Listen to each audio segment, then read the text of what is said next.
अछूत व्यक्ति कोई छूना नहीं चाहता। गौतम बुद्ध विचार। एक दिन गौतम बुद्ध अपने शिष्यों के साथ एकदम शांत बैठे हुए थे। उन्होंने इस प्रकार बैठे हुए देख उनके शिष्य चिंतित हुए कि कहीं वे अस्वस्थ तो नहीं है।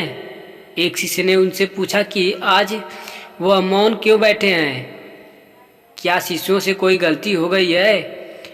इसी बीच एक अन्य शिष्य ने पूछा कि क्या वह अस्वस्थ हैं, पर बुद्ध मौन रहे। तभी कुछ दूर खड़ा व्यक्ति जोर से चिल्लाया, आज मुझे सभा में बैठने की अनुमति क्यों नहीं दी गई है। बुद्ध आंखें बंद करके ध्यान मग्न हो गए। वह व्यक्ति फिर से चिल्लाया, मुझे प्रवेश की अनुमति क्यों नहीं मिली।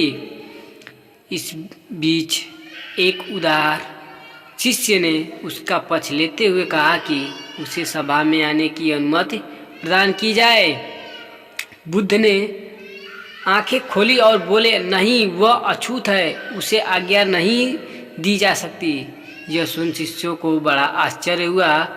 बुद्ध उनके मन का भाव समझ गए और बोले, हाँ, वह अछूत है। इस पर कई शिष्य बोले कि हमारे धर्म में तो जात पात का कोई भेद ही नहीं, फिर वह अछूत कैसे हो गया।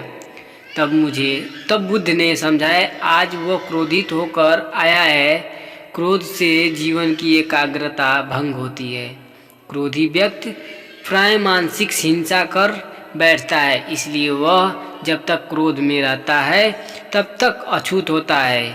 इसलिए उसे कुछ समय एकांत में ही खड़े रहना चाहिए। क्रोधित शिष्य भी बुद्ध की बातें सुन रहा था। पश्चाताप की अग्नि में तपकर वह समझ चुका था कि अहिंसा ही महान कर्तव्य व परम धर्म है। वह बुद्ध के चरणों में गिर पड़ा और कभी क्रोध न करने की शपथ ली। आशय यह कि क्रोध के कारण व्यक्ति अनर्थ कर बैठता है और बाद में उसे पश्चाताप होता है। इसलिए हमें क्रोध नहीं करना चाहिए। असल मायने में क्रोधित व्यक्ति अछूत हो जाता है और उसे अकेला ही छोड़ देना चाहिए।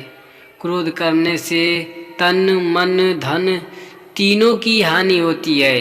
क्रोध से ज़्यादा हानिकारक कोई और वस्तु नहीं, बुद्ध ने कहा भी है। दोस्तों, अगर वीडियो अच्छी लगी हो तो लाइक, सब्सक्राइब एवं कमेंट में मुझे ज़रूर बताना कि ये वीडियो ऐसी लगी। बुद्ध विचार।